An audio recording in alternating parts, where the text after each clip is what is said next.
The chandelier threw a trembling light across Margaret Whitaker's throat as Ruth Daniels glided forward, silver pitcher in hand, her bare feet noiseless against the polished oak floor. Around them, the harvest festival roared with fiddles, laughter, and chatter. Yet Ruth's focus narrowed to that pale, unguarded neck. The kitchen knife in her apron pocket seemed to hum with heat against her palm. Margaret never had time to gasp. The blade struck before she realized the danger, and by the time the ballroom erupted in screams, Ruth was already moving steadily toward the back door, her bloody footprints staining the marble behind her. The morning that led to that moment had broken bright and cool on October 15th, 1852.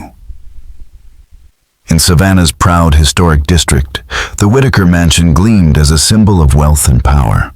Ruth had been up long before dawn, her rough hands kneading bread dough under the dim light of the kitchen.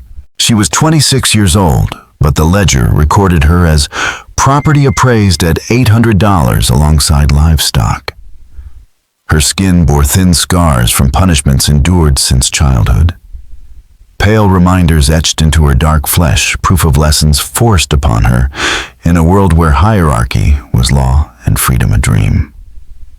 The festival was an annual celebration of profit and status, carefully orchestrated by Margaret Whitaker, who had chosen a gown of emerald silk that matched her hair and broadcasted her place among Savannah's elite. At 32, she was admired as both beautiful and influential, her husband's shipping empire funding her climb through society's ranks. For 8 years, Ruth had served her ever-watchful, anticipating needs before they were spoken, appearing and disappearing with practiced invisibility. Other servants whispered she was lucky to labor indoors rather than in the fields. But privilege lost meaning when one's very name carried no weight. That day, she commanded the kitchen, orchestrating the preparation of lavish dishes, Cornish hens stuffed with wild rice, sweet potato souffle, pecan pie. So good even visiting dignitaries remarked upon it. Still, every recipe sharpened the irony that her talents elevated her master's reputation, while she herself remained invisible, mentioned only as one more piece of property. As afternoon shadows deepened, the Whitaker estate came alive, with grand carriages, well-dressed men in polished gloves, and women rustling in silks and jewels that glittered under candlelight. Ruth moved soundlessly among them, filling glasses, clearing plates. Her existence only acknowledged when service demanded it. In the ballroom, musicians played beneath towering windows, couples gliding across polished floors, their laughter ringing against the crystal chandeliers. Ruth stood by the refreshments, ensuring no glass ran dry. Across the room, Margaret shimmered in green silk, a queen among whispers and gossip, while her husband Charles lingered nearby, deep in talk with other wealthy men. And Ruth, silent, invisible, waited with a knife burning in her pocket, the weight of years pressing toward the inevitable. Their talk circled around cotton prices and shipping schedules, the same subjects Ruth had heard 100 times before. She understood them well enough, these calculations that turned lives into numbers, people into assets, her very existence measured against the value of crops and cargo. The moment that would define everything, however, came not from business talk, but from something that seemed trivial at first. Margaret, flushed from champagne and giddy from the dancing, looked toward Ruth with irritation and raised her voice so others could hear. "The wine glasses are spotted. Honestly, you simply cannot find good help these days. The standards have become disgraceful." Laughter and conversation rolled on, but those words hit like a lash. Ruth kept her face blank as she gathered the glasses, though inside the old humiliation burned. She had lived through thousands of these small cuts to her dignity. But tonight, with the knife resting secretly in her pocket, the shame began to harden into something else. That knife was no more than a kitchen tool, its wooden handle worn smooth by years of use, its edge kept sharp out of habit, her grandmother's lesson on the rice plantation before debts and sales tore her family apart. tonight, its weight felt like possibility, like choice. As the hours passed, Ruth studied Margaret with new intensity, the way her mistress laughed with her head thrown back, baring that delicate throat, the way she carried herself like the world was made for her comfort, the way she accepted service as naturally as breathing. Each gesture seemed to strip away the layers of resignation Ruth had worn for so long, replacing them with a chilling clarity. Under the glow of the harvest moon shining through tall windows, the orchestra shifted into a slower melody. Guests swayed in close embraces, and candlelight shimmered across jewels and silk. Ruth moved among them, unseen, her dark dress and apron blending into the backdrop as she carried the silver pitcher of wine. Margaret, flushed and animated, had claimed a seat near the musicians, soaking in the praise of her friends and admirers. Her face was bright with pride and alcohol, her gown shimmering under the lights as though the night itself celebrated her. Ruth stepped closer, her voice soft and deferential. More wine. Mrs. Whitaker, Margaret lifted her glass without really looking at her the way she always did. In that instant, something inside Ruth snapped. The knife slid easily from her pocket, the handle fitting naturally into her hand. She knew the feel of it, the pressure needed the way steel met resistance. Her grandmother's old words rang in her head. Every tool has its purpose, every act its consequence. Margaret tilted her head back to sip, stretching her throat as the glass neared her lips. The skin was pale, the veins faintly visible under the surface. Ruth moved closer, as if simply performing her duty, and then with swift and deliberate precision drew the blade across. The cut was clean and deep, severing the artery with the same practiced efficiency she had used on countless chickens in the Whitaker kitchen. Scarlet bloomed across the emerald silk, spreading like a grotesque painting. The wineglass slipped from Margaret's hand, shattering on the polished floor as her eyes widened in shock. She reached instinctively for her throat, but her hands could not hold back the torrent. In moments, the proud hostess of Savannah society was reduced to a bleeding silence, undone by the servant she had never truly seen. Margaret tried to form words, maybe a plea for help or a demand for explanation. But only a wet gurgle escaped her throat, swallowed by the swell of music and chatter that carried on around her. No one noticed at first that their hostess was slipping away in her chair just a few feet from the swirl of dancers and laughter. Ruth took a step back, her gaze fixed on Margaret's fading eyes. There was no thrill of vengeance, no rush of victory, only a hollow emptiness settling in her chest as though something vital had been cut from her too. The knife dripped steadily in her hand, drops of blood splattering the polished floor in a pattern that reminded her of spilled wine, the kind of accident that once earned her lashes. The illusion of celebration shattered when Elizabeth Morrison, turning to offer a compliment on the evening's vintage, caught sight of Margaret instead. Her scream sliced through the room like steel, freezing the dancers mid-step, snapping heads toward the chair where blood glistened under candlelight. Elizabeth went pale, her gloved hand clamped over her mouth as she stared. The ballroom erupted. Women shrieked and fainted, collapsing in silken heaps. Men bellowed for doctors and constables, though anyone with sense knew it was already too late. Charles Whitaker shoved through the crowd, dropping to his knees beside his wife, shaking her limp shoulders as if he could will her back. His face twisted between disbelief and fury. Ruth stood quietly beside the chair, the knife still in her grasp, strangely composed as chaos spun around her. She did not run. She did not raise the blade again. She only watched. Several men began advancing toward her, faces taut with fear and rage. Charles's voice rang above the din, raw and breaking. "Murderer, seize her. Don't let that devil escape." But Ruth did not move. She had lived 8 years inside this house, knew every passage and hidden door. If she had wanted to flee, she would have been gone long before Elizabeth screamed.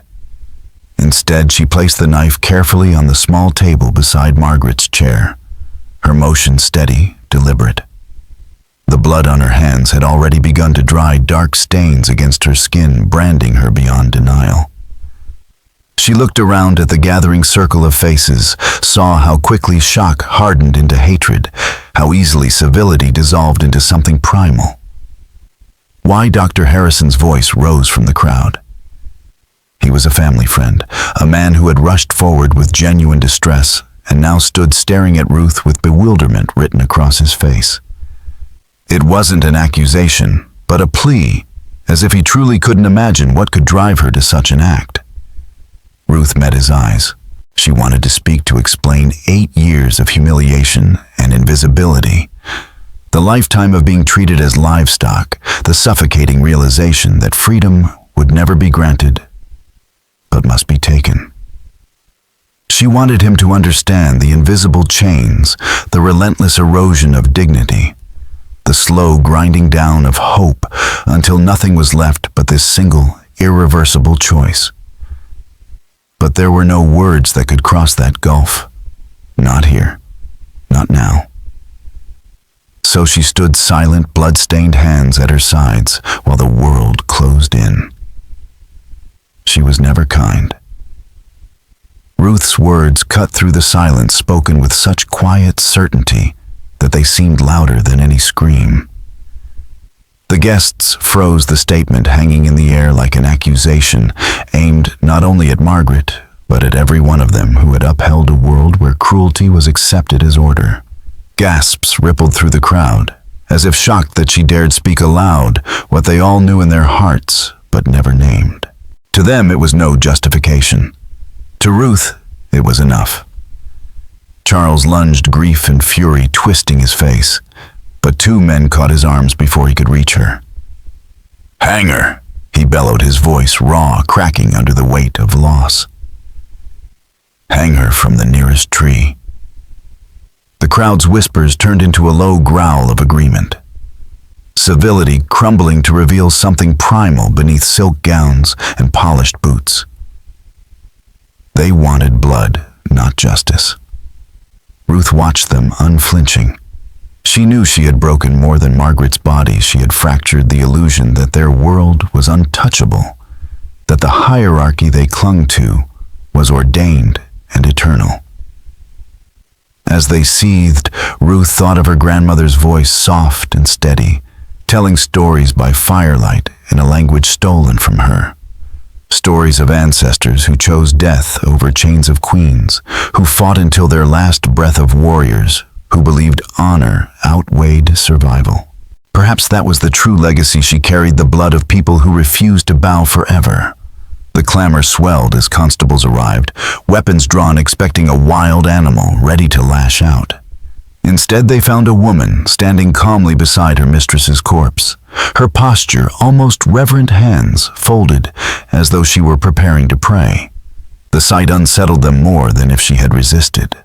"Come along, girl," the lead constable said gruffly, pulling out shackles that bore the wear of years spent binding slave flesh. They were heavy, crude, made for ownership, not justice. Ruth held out her wrists without protest. The cold iron snapped shut with a finality that reverberated through her body, but she did not flinch. As they led her away, she turned once more toward the chair where Margaret still sat, head slumped, gown soaked until the emerald was nearly black in the candlelight. The proud hostess who had ruled over that house of wealth and cruelty was reduced now to a broken figure, her final elegance undone in death. Ruth's gaze lingered only a moment before she allowed herself to be pulled toward the doors, her chains rattling softly like the closing notes of a hymn. The guests had drawn back in a wide circle around Margaret's lifeless body, their silks and jewels glittering at the edge of the candlelight, as though even proximity to death might stain them. Faces were masks of horrified fascination, the same expression they might wear at a carriage wreck or a hanging in the town square. When the constables led Ruth out, the cool night air struck her skin like a baptism, sharp and clean after the suffocating heat of the ballroom.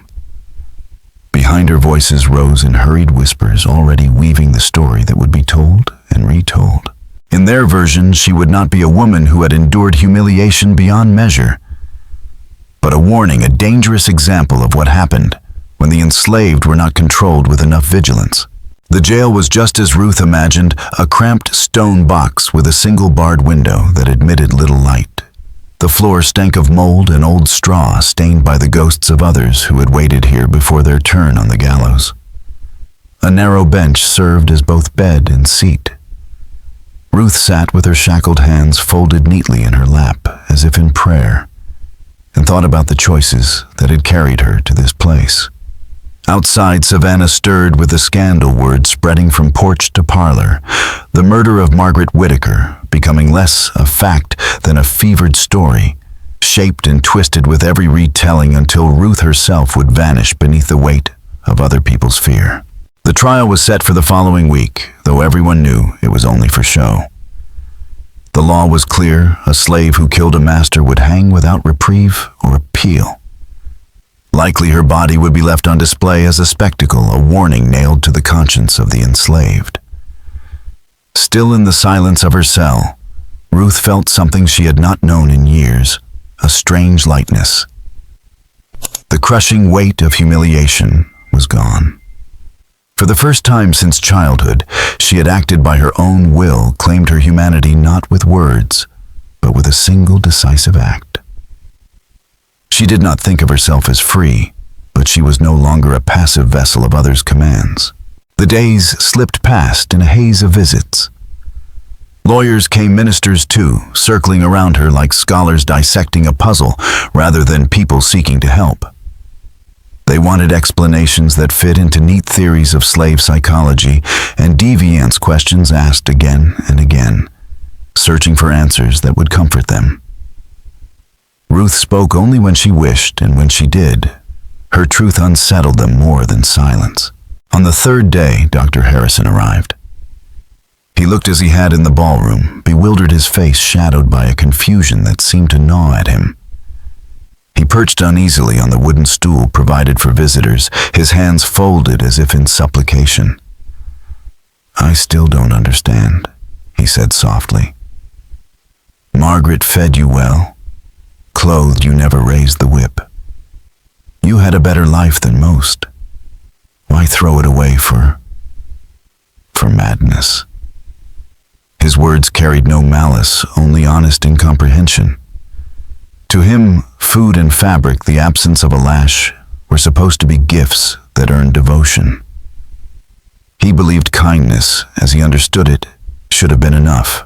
Ruth studied him in the dim light spilling through the window, searching his face. He was not cruel, not vicious like some, but his compassion had limits, set by a system he had never questioned. To him, mercy was enough to justify ownership. To her, it was only another chain. And in that quiet space between his disbelief and her silence hung the vast, unbridgeable gulf between their worlds. How could she make him understand that kindness without freedom was only another form of control? That being treated as valuable property was still not the same as being recognized as a person? Ruth finally broke the silence with words that cut sharper than any blade. "Would you be grateful for a comfortable cage? Dr. Harrison, would good food and warm clothing make you forget that you were not free to leave, not free to choose your own life?" The questions hung heavy between them, daring him to imagine himself in her place, a challenge he could not answer. The trial itself unfolded exactly as predicted. Witnesses testified to what they had seen, recounting Margaret's final moments and Ruth's unflinching presence, with the knife still in her hand. The defense attorney, appointed more out of formality than duty, went through the motions, but never pushed back against the prosecution's story. Ruth sat silent, her hands folded neatly in her lap, listening as her life was reduced to case law and precedent, her humanity buried beneath the cold machinery of justice. The jury returned in less than an hour with its inevitable verdict, guilty of murder in the first degree with immediate execution recommended. The judge intoned his sentence with solemn gravity, speaking of the sanctity of order, of the danger of rebellion, and of the need to send a warning to others. To Ruth, his words only underscored the hypocrisy of calling Margaret her better, when the only difference between them had been power sanctioned by law. Yet the story did not end there. On the eve of her hanging, Ruth Daniels vanished. Guards swore the doors had been locked, the bars intact, the jail secure. And yet, when dawn broke, her cell stood empty, except for the discarded shackles and a pile of straw shaped faintly like a body at rest. Bloodhounds brought to trace her scent balked at the threshold, as though her trail simply ceased to exist. Search parties scoured the countryside, rumors spread like wildfire, and rewards were posted. But no trace was ever found. In the months that followed, whispers circulated of a dark figure seen on lonely roads outside Savannah, a woman in plain dress walking barefoot under starlight, moving northward with purpose. The sightings were always fleeting, always unverified, but they gave birth to a legend. Ruth became more than a fugitive. She became a ghost story for slaveholders, a whispered inspiration in the quarters, a name passed quietly along the hidden networks that guided others toward freedom. Some called her a murderer, others a martyr, but all agreed she had defied a world built on cruelty and dared to claim her own will. Years passed, and the nation was torn apart. War swept through Georgia in fire and ruin, Sherman's army laying waste to plantations and mansions alike, including the Whitaker estate, which burned to its foundations. In that destruction, the old order Ruth had challenged with a single stroke of steel crumbled into history. But her name remained a shadow on the edge of memory, half woman, half myth. Some swore she had slipped across the ocean to Africa, others that she wandered north until she found freedom among strangers. Still others believed she never left Savannah at all, that her spirit haunted the roads where four paths met, a silent reminder that no cage, no matter how gilded, could hold her forever. The Whitaker mansion never rose again from its ashes. Its elegant halls and polished floors were reduced to rubble weeds pushing up through the cracked foundations as if nature itself had claimed victory over a dead empire. Charles Whitaker did not live long enough to see the final collapse. He died of fever in 1863, his fortune swept away by Union blockades and Confederate money that turned to worthless scraps of paper after the war. The old order of plantations and privilege crumbled, replaced by new struggles, new masks for the same old oppression. Yet through it all, the story of Ruth Daniels endured. She became more than a servant who killed her mistress. She became a figure of whispered legend. Some said her restless spirit walked the dirt roads on autumn nights, offering strength to those standing at their own crossroads, urging them to choose freedom over fear. In the 1920s, a Georgia folklorist collected the tale of an elderly woman whose grandmother claimed to have known Ruth. In this telling, Ruth did not vanish into thin air, but was spirited away by members of the Underground Railroad, smuggled northward until she reached Canada. There she supposedly lived quietly under a new name until her natural death many years later. Other stories cast her escape in a more mystical light. According to folk traditions that survived the Middle Passage, Ruth had called upon ancestral powers to break her chains. In these accounts, she became something more than mortal, a being who walked between the worlds of the living and the dead. Whether fact or metaphor, such stories carried meaning. They gave hope to the enslaved and to their descendants, proof that resistance could be powerful, that one act of defiance could ripple far beyond the moment of its making. After the war, the Harvest Festival continued in Savannah for a time. But the grand displays of wealth were gone. The social order that had filled the Whitaker ballroom with silk and music was scattered by fire and defeat. What endured were the memories kept alive, not by newspapers or official records, but by those who had served in the shadows, who had seen Ruth lift her hand against her mistress, and in that instant, defy the world. Historians today can confirm only the barest outline: the trial, the conviction, the disappearance from her cell. Court papers reduce Ruth Daniels to a name on a docket. Newspapers describe her crime with sensationalism, but no compassion. Beyond that, she exists in fragments and silences, her own voice swallowed by the prejudices of her time. Yet perhaps that silence speaks loudest of all. It reminds us how many lives, how many acts of resistance were erased or distorted by those who controlled the pen. Still, Ruth's story refused to die. In the autumn of 2023, renovation workers uncovering a historic building in downtown Savannah found a small cache hidden beneath the floorboards, a kitchen knife with a worn wooden handle wrapped in cloth that had once been white. Experts dated it to the mid-1850s, but could not prove it was hers. Even so, the find ignited new fascination. Local historians and the African American community organized a memorial at a crossroads outside the city, where four paths met beneath oaks draped in Spanish moss. They gathered to honor Ruth and all the unnamed, whose struggles never reached the record books, speaking of dignity, resistance, and the right to claim one's humanity. As night fell and the crowd dispersed, some swore they saw a woman in dark clothing walking quietly along one of the paths, barefoot and unhurried, her face lifted toward the stars. A reminder that Ruth Daniels, whether flesh and blood, spirit, or legend, still walked where the roads divided, carrying her story into the future. The vision at the crossroads lasted only a heartbeat, a flicker of movement in the moonlit shadows beneath the moss-laden trees.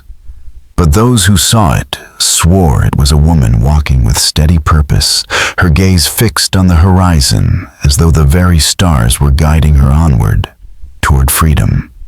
Whether Ruth Daniels perished in 1852 or slipped away to live under another name, whether her escape was the work of human hands or something beyond mortal explanation, her story continues to echo because it speaks to something larger than fact. She became more than a fugitive. She became a symbol of defiance. Her choice reminded people then, and still reminds us now, that even those bound by chains can assert their own moral will. The harvest moon still rises each October over Savannah silver, and unblinking the same light that once gleamed on Margaret Whittaker's emerald gown and Ruth's blood-stained knife. Some say if you stand on the old roads when the moon is high, you might glimpse her walking barefoot across the dust, her face turned toward the constellations that guided countless others toward freedom. Her legend is a reminder that true liberation sometimes demands the ultimate sacrifice, that dignity may be worth more than life lived in submission. Her knife ended a life, but it also cut through the illusion that bondage could silence her humanity. In that act, Ruth claimed a freedom no law could take back. Her story survives not in court records or dusty newsprint, but in whispered tales in the memory of those who refuse to accept injustice as inevitable. She lives on wherever people choose courage over comfort, justice over compliance, dignity over survival. In that sense, Ruth Daniels walks with us, still her steps silent but unrelenting, pressing toward the future we have the will to create. The official search for her never truly ended. Detective William Crawford, a man known for solving puzzles that baffled others, became consumed by her case. How could a woman in iron shackles vanish from a locked stone cell without a mark left behind? He scoured the jail, inch by inch, interrogated guards, tested locks and bars for weaknesses, and pored over records with a meticulous eye. At first he was convinced she must have had outside help, but as weeks turned into months, his journals revealed a shift in his thinking. Discovered nearly a century later in an attic trunk, those journals show a man grappling with a possibility that unnerved him more than any criminal trickery. Perhaps the entire institution of slavery was not as solid as its defenders claimed. If Ruth could simply walk away, then the system itself might be nothing more than brittle scaffolding, a fragile illusion propped up by fear and violence. His investigation drew him into hidden corners of Savannah he had never noticed. Whisper networks, coded songs, stories carried on the wind connections that revealed enslaved people were never as silent or powerless as their masters believed. In the end, Crawford wrote of Ruth not as an isolated criminal, but as part of a long chain of resistance, a living thread in a fabric of quiet defiance that had always existed unseen alongside the brutal machinery of slavery. Whether she escaped with help by cunning, or by something that could never be explained, Ruth Daniels forced those who followed her story to confront a truth her captors had never wanted to face, that no system, however entrenched, can forever suppress the will of a human soul determined to be free. In 1854, 2 years after Ruth Daniels vanished from her cell, Detective William Crawford received a letter that unsettled him more than any clue he had yet uncovered. It arrived folded neatly, written in careful, elegant script on fine paper, the kind more often used for society correspondence than criminal notes. Its message was brief but chilling. She walks the freedom roads now. The ancestors called her home. Look not for the living among the dead, nor the free among the chained. At the bottom was no signature, only a crude drawing of a crossroads. The same symbol that had begun to appear etched into tree bark and fence posts across the low country. Crawford traced the stationery to a Charleston shop, but the proprietor remembered nothing useful. The ink was common, the penmanship refined, too refined, Crawford thought, for anyone enslaved. It left him with more questions than answers. His search brought him eventually to Ezra, an aged blacksmith whose quiet wisdom had earned him respect in both enslaved and free communities. When Crawford pressed him, Ezra leaned back, his eyes fixed on some invisible horizon, and said softly, "Some chains are iron, others are fear. The strongest are the ones we wear inside ourselves." Ruth Daniels. She broke them all. The detective demanded details, roots, names, anything that might lead to her capture. Ezra only shook his head, his voice carrying the weight of centuries. "You're looking in the wrong world, sir. Ruth Daniels ain't hiding in places dogs can sniff out or posters can reach. She done walked out of the world you understand, into a world you can't see." Crawford left with nothing concrete, but Ezra's words haunted him. They gnawed at the edges of his rational beliefs, as though Ruth's disappearance might not be solved by locks and maps, but by something far older, something that defied his training as a man of evidence. And then came the stories, strange incidents whispered across plantations and quarters. Enslaved people spoke of dreams in which Ruth appeared dressed in plain dark cloth, her presence filling the dreamer with a calm, unshakable courage. They said she urged them to stand tall, to remember their worth, to endure, until freedom could be seized.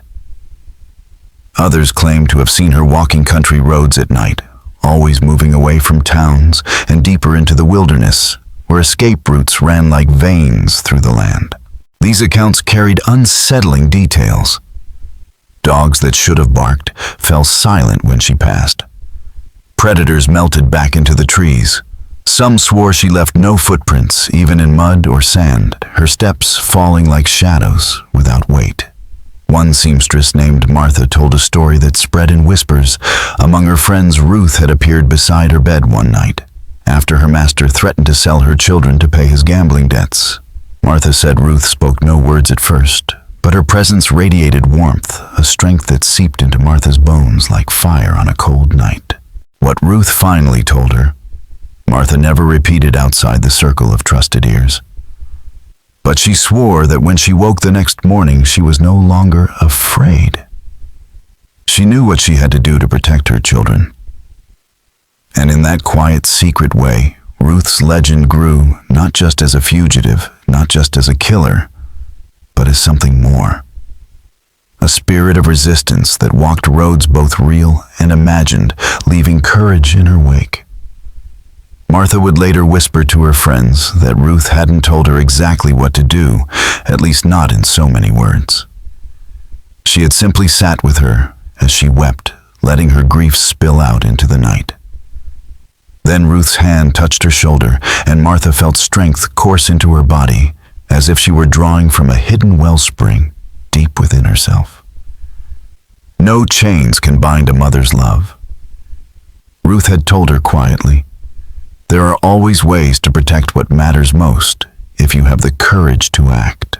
When Martha woke the next morning, she carried knowledge she couldn't explain: detailed routes of the Underground Railroad, names of safe places, even the rhythms of travel that would keep patrols off their trail. A week later, she and her children were gone, vanished into the night without leaving so much as a whisper of their path. Her master offered a fortune for their return, but no one came forward, and the family was never seen on the plantation again. Soon, similar stories spread. Men and women who had once accepted bondage with weary resignation now slipped away under cover of darkness.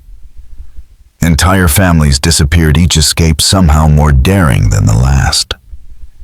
The Underground Railroad had always existed in the South's shadowed corners, but suddenly its pulse quickened, its network growing bolder, as though a new force of courage was sweeping through the enslaved population. Local newspapers printed panicked editorials about the alarming rise in runaways, their tone betraying fear that the system itself might be unraveling. Among those disturbed by the change was Dr. Harrison, the physician who had once asked Ruth, why? A man steeped in science and reason, he resisted talk of spirits and apparitions. Yet even he could not ignore the evidence before him. People were changing. Hope had taken root where despair once reigned, and defiance spread like wildfire through communities long crushed under the weight of chains. Determined to understand, Harrison began keeping meticulous journals, applying the same diagnostic precision he used in medicine. He documented the strange encounters, interviewed masters, unsettled by their slaves' newfound resolve, and searched for patterns that might reveal a rational cause. But one night, his reason was tested. On October 15, 1853, 1 year to the day after Margaret Whittaker's death, he was riding between plantations when his horse froze on a lonely stretch of moonlit road. In the silence, Harrison saw a figure ahead. A woman in dark clothing, striding purposefully across his path. He called out, assuming she was a lost traveler. But when she turned, the blood ran cold in his veins. It was Ruth. He knew the face, the eyes, steady and fearless, the same calm that had unnerved him during her trial. She studied him for a long moment, as though weighing his soul. Then she spoke. The harvest is not finished, Dr. Harrison. What was planted in pain will be reaped in freedom, though the season be longer than any of us imagined. With those words, she walked on into the darkness, vanishing beyond the reach of moonlight. That encounter broke something open in Harrison. From then on, he could no longer pretend neutrality.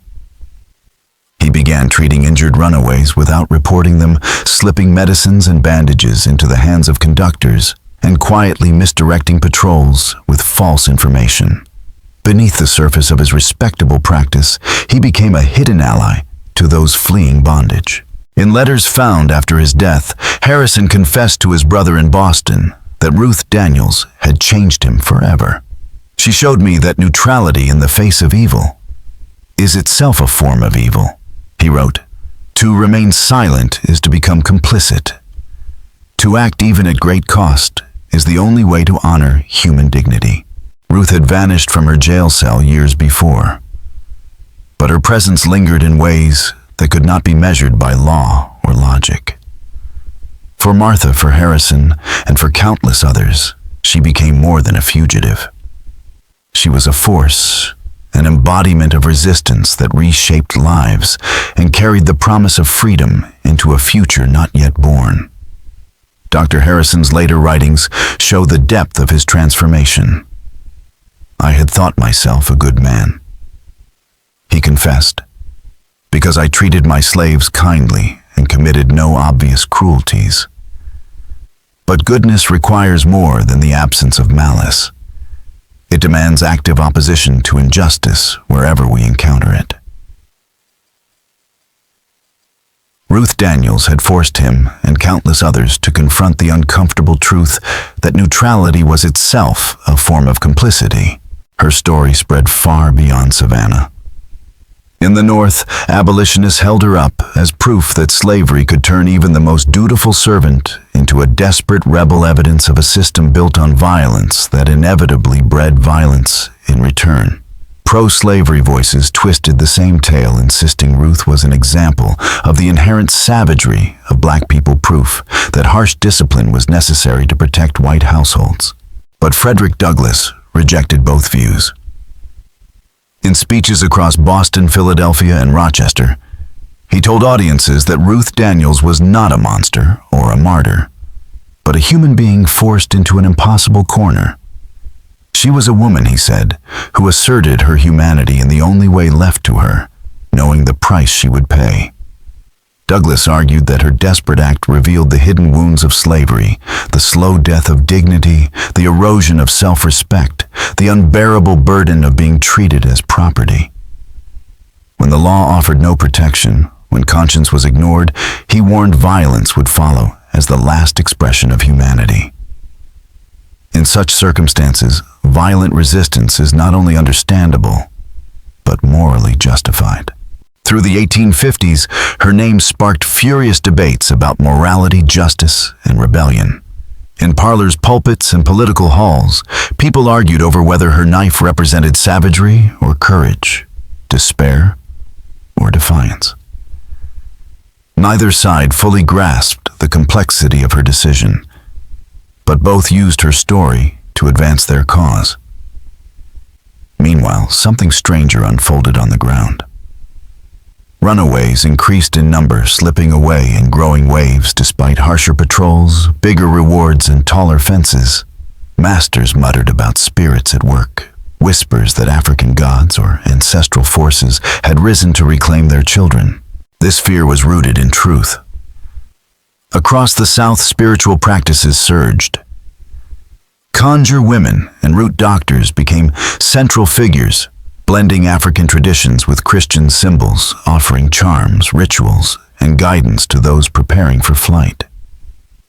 In one cabin near the rice fields of coastal Georgia lived Celia, an aged healer born in Africa who still carried memories of her homeland. People traveled miles to kneel at her hearth, seeking counsel in whispers.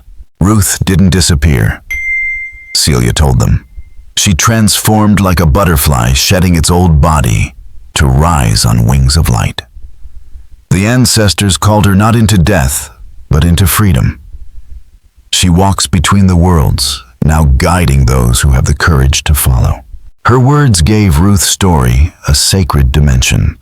To Celia, Ruth was part of a lineage, one of many, who had chosen to sacrifice everything so that others might walk freer. She taught that inner freedom must never be surrendered, even if chains remained on the body. Every generation, she said, produced its Ruths, those who defied the weight of bondage so profoundly that their acts carved new paths for others to tread. And so, Ruth Daniels' legacy grew not only as a tale of murder and escape, but as a mythic pattern of transformation and resistance repeated across centuries. She had become not just a fugitive, but a figure of ancestral power, an enduring reminder that even in the darkest moments, the choice between submission and dignity still belonged to the human soul. The spiritual interpretation of Ruth's disappearance became more than folklore. It was sustenance for weary hearts. For those trapped in bondage with no clear way forward, the belief that she had transcended chains and now walked invisibly beside them offered strength that no overseer's whip could destroy. Ruth's legend spread like fire through the grapevine networks that carried news warnings and hope from plantation to plantation, across rivers and swamps, through whispered songs and coded sermons. By the late 1850s, her name was known well beyond Savannah. Wherever enslaved people gathered, her story was retold the calm way she struck down Margaret Whittaker, her unflinching silence in court, the impossible vanishing from her locked cell, and the visions of her guiding desperate souls northward. Each telling adjusted to its audience, but the core of Ruth's legend remained unchanged. She had defied the system in life and continued to defy it in spirit. As the election of 1860 approached, Ruth's story loomed in the background of national politics. Lincoln's nomination on a platform opposing the spread of slavery sent panic through the South. Secessionists spoke in hushed tones of rebellion and collapse. And in those conversations, the specter of Ruth Daniels often surfaced. She was proof, they argued, that beneath the polished veneer of plantation gentility lurked violence ready to explode. In Charleston, her birthplace, free blacks gathered in secrecy to honor her memory. They met at night in a cemetery where enslaved men and women lay in unmarked graves, forgotten by their owners, but not by their kin. The service was led by Benjamin, a freed carpenter, whose shop doubled as a station on the Underground Railroad. He had never known Ruth personally, but her story had given him resolve. Ruth Daniels showed us that freedom cannot be granted, he told those gathered among leaning stones. It must be claimed. She chose to die free rather than live in chains, and in that choice we hear our own calling. We honor her not by vengeance, but by helping her sacrifice light the road to liberation for all our people. The night closed with the sound of spirituals, the kind of songs born of grief and hope braided together. To outsiders, they were simple hymns of heaven and rest. But within their rhythms lay maps, warnings, and promises, coded messages, guiding the enslaved northward, teaching them to read the stars, to cross rivers, to follow the drinking gourd. Ruth's legend was there too, woven into the music, reminding singers and listeners that defiance was not only possible, it was sacred. As 1860 turned to 1861, America teetered on the brink. Lincoln's election triggered the secession crisis, and the first cannons thundered at Fort Sumter in Charleston Harbor, the very city where Ruth had been born into bondage decades before. Both armies marched to war expecting swift victory, neither grasping the scale of the storm to come. But in the cabins and fields of the South, enslaved people felt the winds shifting. They remembered Ruth Daniels, the woman who had refused chains, and they sensed that history itself was moving in her direction. Her body may have been lost to time, her fate uncertain, but her act had become a seed. Planted in blood and pain, it now grew into a tree whose branches reached into the coming war, whispering that freedom was nearer than it had ever been. By the height of the Civil War, Frederick Douglass had become the nation's most eloquent voice, demanding the absolute end of slavery. He often framed the conflict itself as the culmination of what figures like Ruth Daniels had begun. The harvest Ruth Daniels planted with her desperate courage, he told a crowd in New York, will now be reaped by millions, black and white together, who have finally understood that this nation cannot live half slave and half free. To Douglass, Ruth's defiance was both a warning and a prophecy, one that the war itself had come to fulfill. The collapse of plantation order opened unprecedented chances for escape. Hundreds of thousands of enslaved people fled to Union lines, transforming the war into a struggle not only about union, but about freedom itself. Among those refugees was Sarah, a woman in her 40s from near Savannah, who identified herself as Ruth's cousin. Family ties among enslaved people were notoriously difficult to verify, but Sarah's testimony carried weight because of her age and her connection to the region. Sarah's telling of Ruth's story contained details not widely known. She claimed Ruth had not acted alone, but as part of a coordinated plan involving several enslaved people across the Low Country. Their aim had been simultaneous uprisings, creating chaos to allow mass escapes. Ruth's killing of Margaret Whittaker, however, had been premature, an act that forced others to scatter before their own strikes could unfold. In Sarah's account, Ruth's disappearance was no supernatural mystery at all. It was the work of co-conspirators who smuggled her out of jail through knowledge of guard rotations and hidden passages, moving her through safe houses until she reached Canada. There, Sarah said Ruth lived quietly under an assumed name, until she died naturally in the early years of the war. Whether true or not, this account reframed Ruth as not only a solitary figure, but part of a wider network of resistance. It highlighted the reality that enslaved communities were not passive victims, but active participants in a constant struggle, connected by invisible threads of planning and courage that often went unnoticed by outsiders. When the war ended in 1865, 4 million people gained legal freedom. But Ruth's legend continued to speak to the unfinished work of liberation. Reconstruction brought moments of real progress. Schools, churches, political power, but also ferocious backlash. White supremacist groups like the Ku Klux Klan used terror to restore control, creating conditions that echoed the antebellum world Ruth had defied. In 1868, just 3 years after emancipation, a freedman named Joshua organized a modest memorial for Ruth Daniels outside Savannah. The granite stone was simple, her name, the years of her birth, and presumed death, and a single inscription. She chose freedom over fear. Dozens attended, some who had known her in life, others who had only heard her story in whispers and songs. The ceremony marked one of the earliest public recognitions of Ruth's place in the history of resistance. That monument became a touchstone. Each year, on October 15th, the anniversary of Margaret Whittaker's death, people gathered at the site.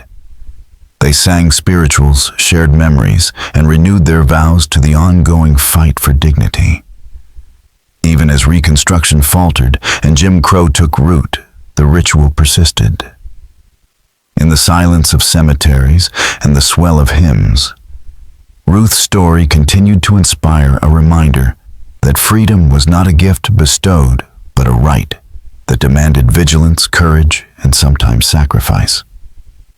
The commemorations of Ruth Daniels kept her memory alive through the turbulent decades after Reconstruction, even as hope dimmed under Jim Crow's violent resurgence. For those who gathered each October 15th to sing, pray, and share her story, Ruth represented more than one woman's desperate choice. She stood as a symbol for all who had resisted openly or quietly against a system that sought to erase their humanity. By the turn of the 20th century, Ruth had been gone for nearly half a century, yet her story was still evolving. The Great Migration carried her legend far from Georgia's rice fields and Savannah's avenues into the streets of Chicago, Detroit, New York, and Los Angeles. In these new urban landscapes, churches and community halls wove Ruth's defiance into sermons and lessons about perseverance, dignity, and the unbroken thread of resistance that stretched from bondage to citizenship. For young activists facing beatings, intimidation, and lynching as they fought for equal rights, Ruth's story gave historical depth to their courage.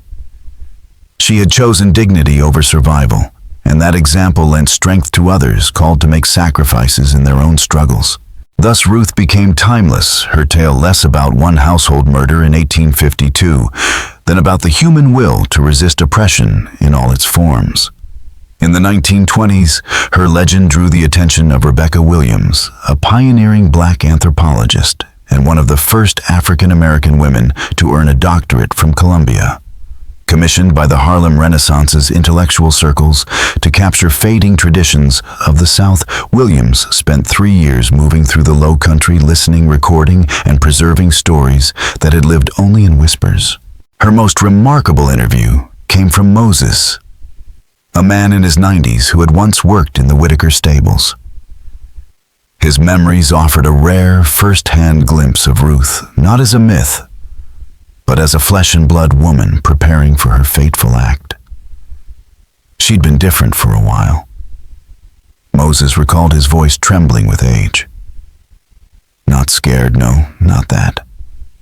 More like she was listening to something the rest of us couldn't hear, like she was waiting on a sign. He remembered her giving away small belongings, telling others they'd be of more use elsewhere. He noticed her cooking became unusually careful, as if she wanted to leave behind a legacy in every dish. And most strikingly, she spent long stretches standing silently in the slave cemetery, gazing at the graves of those who had gone before.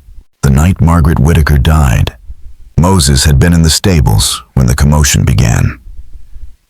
By the time he reached the mansion, Ruth was already shackled, being led away under torchlight. But she turned and looked right at me, Moses said softly. Her eyes calm, calmer than I ever saw them. Like she had found the answer she'd been searching for. She nodded at me just once, and I knew she was saying goodbye, not just to us, but to the chains, to the life we'd been forced into. Williams's research showed how Ruth's image had shifted through time.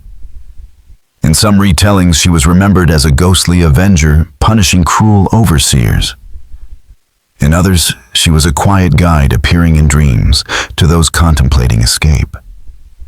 For some, she was a martyr who gave her life so others might walk freer paths. For others, she was proof that even ordinary women could make extraordinary choices.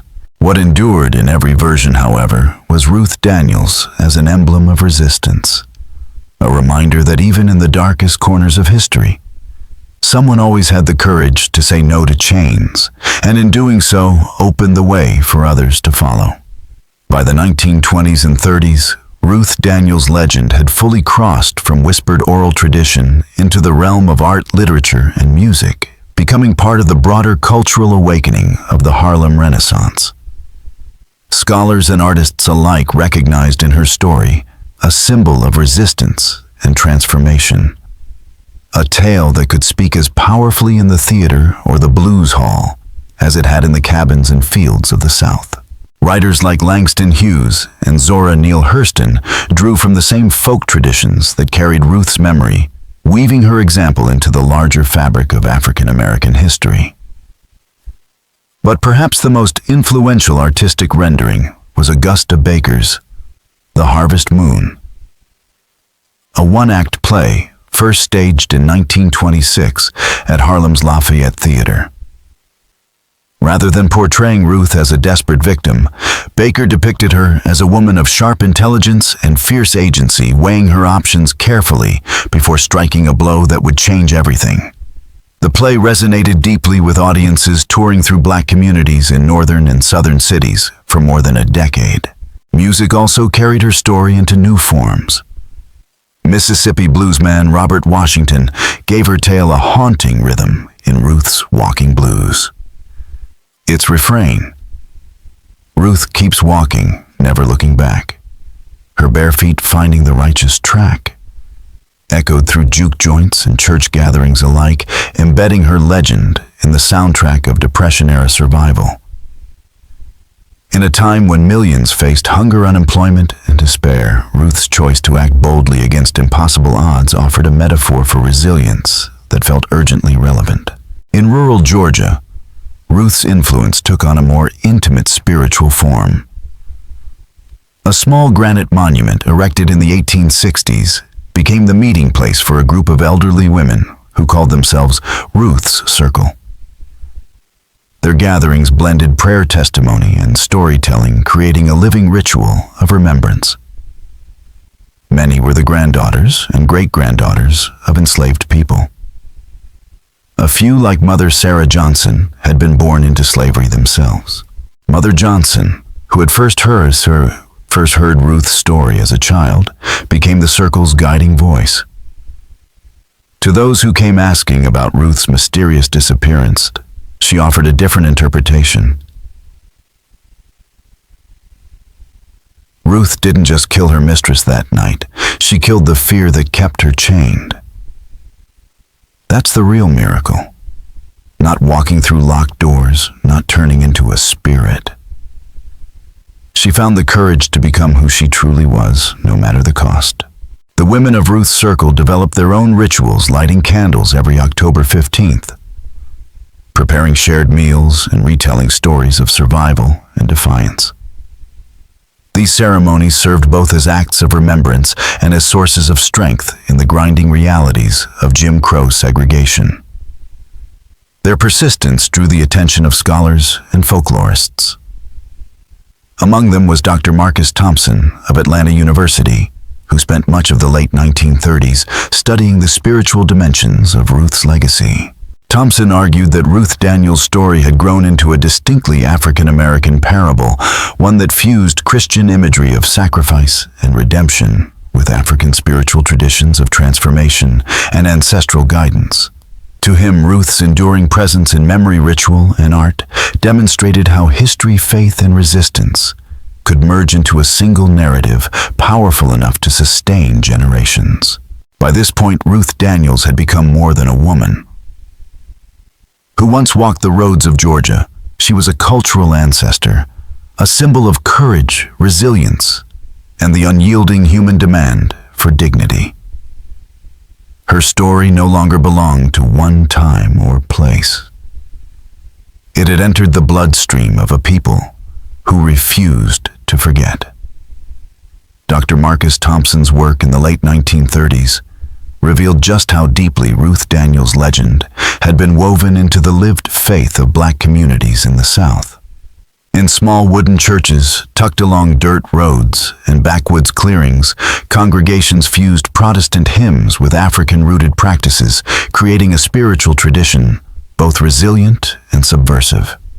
Within these services, Ruth appeared not as a sinner, but as a biblical figure of righteous resistance, her act of violence reframed through the stories of Moses striking Pharaoh or David rising against Goliath. In some churches, Thompson recorded, Ruth was openly venerated. Handmade portraits depicted her with solemn dignity, sometimes holding a knife as both weapon and symbol. Congregations held services in her name, honoring her as a martyr who had died in defiance of a system that denied her humanity. This veneration represented a sharp break from Orthodox Christian teachings, which typically condemned violence even under oppression. Yet for people whose lives had been shaped by lash and chain, Ruth's story offered something Scripture alone did not: the reminder that God's justice could manifest in the hands of the oppressed themselves. Her legend carried new weight during World War II, as Americans confronted the horror of state-sponsored genocide and tyranny abroad. The Holocaust and Nazi atrocities forced the question, what moral obligations fall upon those who live under oppressive regimes?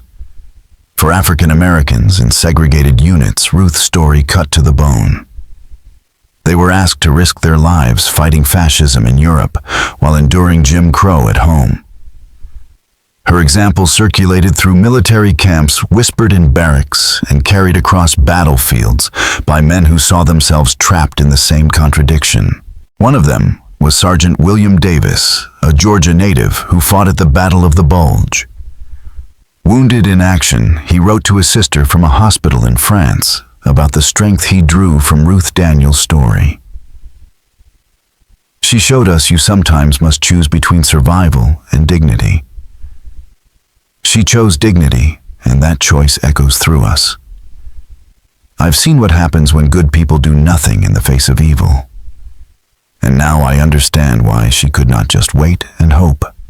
She had to act. When Davis came home in 1945, his perspective had been reshaped by both war and Ruth's memory. He joined the growing tide of veterans unwilling to return quietly to second-class citizenship, becoming one of countless individuals whose personal resolve fed into the rising civil rights movement. By the mid-20th century, Ruth's story had become a quiet but powerful touchstone for activists. Rosa Parks herself later acknowledged how tales of resistance like Ruth's shaped her thinking. In a 1985 interview with historian Taylor Branch Parks reflected, Ruth Daniels paid the ultimate price for asserting her humanity. Her story reminded me that freedom isn't given, it's claimed. When I refused to give up my seat, I was walking a path she and many others had walked before, even if the history books never wrote their names. In the 1960s, as historians began re-examining slavery not just as an institution, but as a lived human experience, Ruth's story resurfaced in academic circles.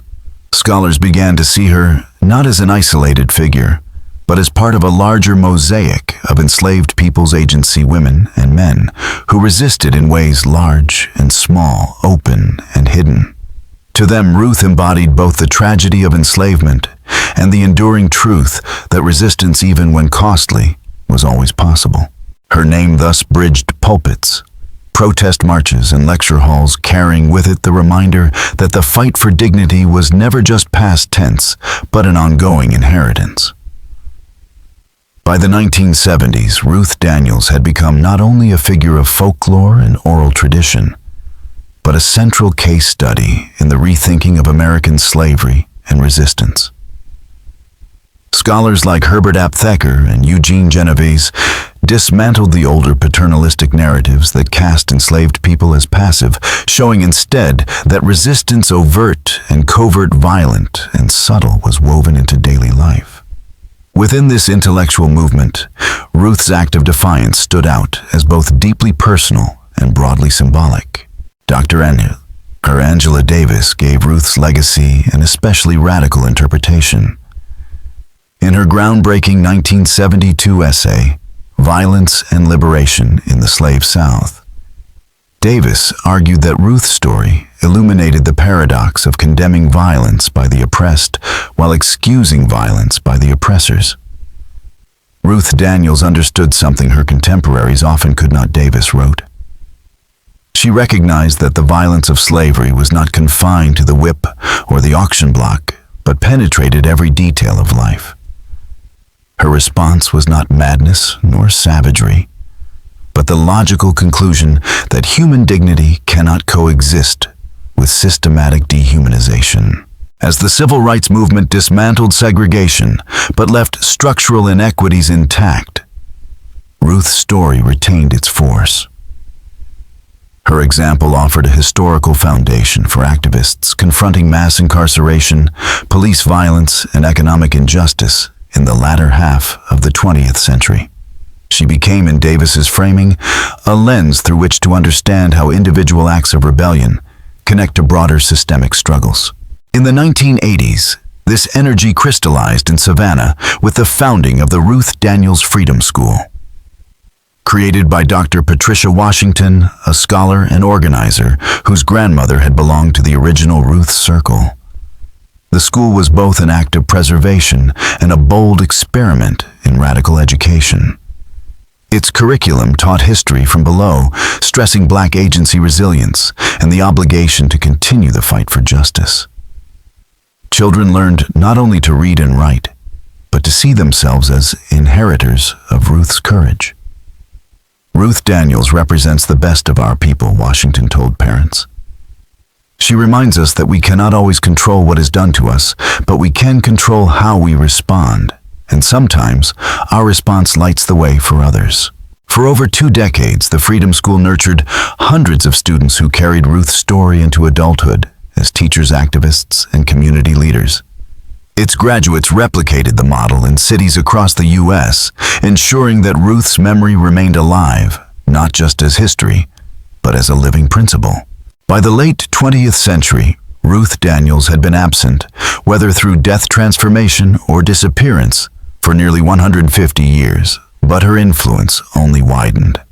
The rise of the internet in the 1990s allowed her story to reach global audiences. A website launched in 1998 by a coalition of historians, educators, and activists curated her history alongside scholarly essays, plays, music, and artwork inspired by her. Visitors left their own reflections, testifying to the personal meaning they found in her example. The site became a digital crossroads, linking Ruth's 19th century defiance to 21st century movements for justice and human rights. As the new millennium unfolded, Ruth's story continued to adapt to new contexts.